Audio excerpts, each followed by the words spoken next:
Once again, another Frank Warren show has been postponed.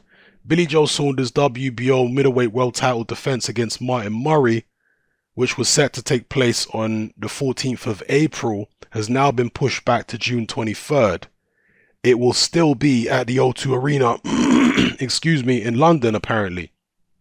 Now, the official explanation for this postponement is that Billy Joe Saunders has suffered a hand injury.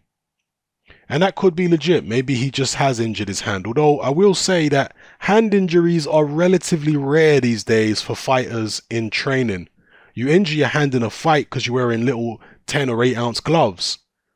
But in the gym, hand injuries are far less common today than they were in the 90s or in the 80s, in the 70s, etc. because of the fact that fighters today are wearing these state-of-the-art gloves with the layered foam, which is very durable foam. They're not wearing horsehair gloves in the gym like they used to back in the days, just very big horsehair gloves. Nowadays they're wearing these state-of-the-art foam gloves, which I have many pairs of myself. I've been training myself for many years, and I still do train.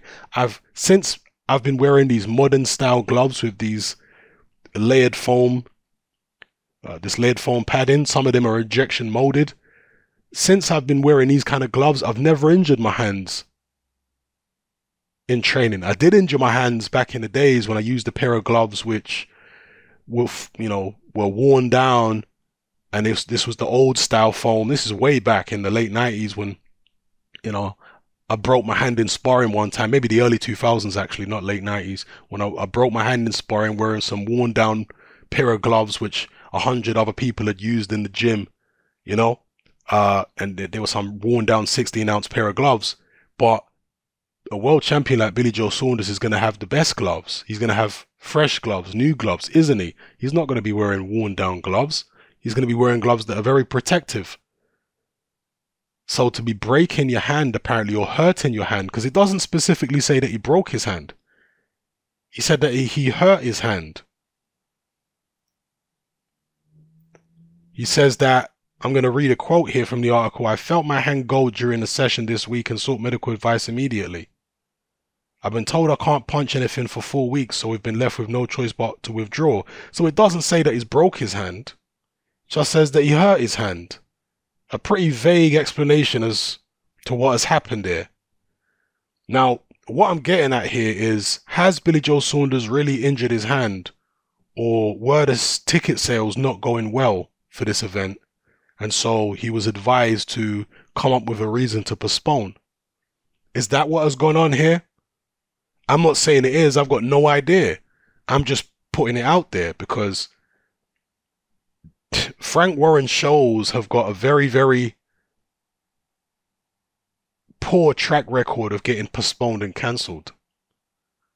So you do scratch your chin and you do wonder. I don't know whether this is the case. I'm not accusing Billy Joe or Frank Warren of anything. All right, before they try and send the lawyers, I'm not accusing them of anything at all. I do not know. I'm just purely speculating here because of the fact that so many Frank Warren shows over the past few years have been postponed and cancelled. And the fact, as far as I'm aware, that Billy Joe Saunders hasn't come out and said that his hand is broken. And I know you can badly bruise your hand to the point where you wouldn't be able to fight with it. But yeah, maybe it's a genuine injury, or could it be that ticket sales weren't going well? I mean, Billy Joe Saunders says here in the article that ticket sales were going very well, but Frank Warren don't normally put on shows at the O2. This was supposed to be at the O2. Frank Warren normally puts shows on at the Copper Box, which is a smaller arena. I'm assuming the O2 is a much more expensive venue to hire. So you're going to have to justify spending the extra money by fighting at the O2 by managing to sell a certain amount of tickets in the O2. And if you haven't done that, then maybe you want to push it back. But I mean, for example, when is a promoter or a fighter actually going to come out and say we're postponing the show because we can't sell enough tickets? When are they actually going to say that? A promoter or a fighter is never going to admit that. Think about it. They're never going to admit that, oh, we can't sell the tickets, so we're pushing it back. They're going to come up with some excuse. So I don't know if that's the case here. It may be a genuine injury. I'm just throwing it out. Let me know what you guys think in the comment section below. It's happening. I'm out.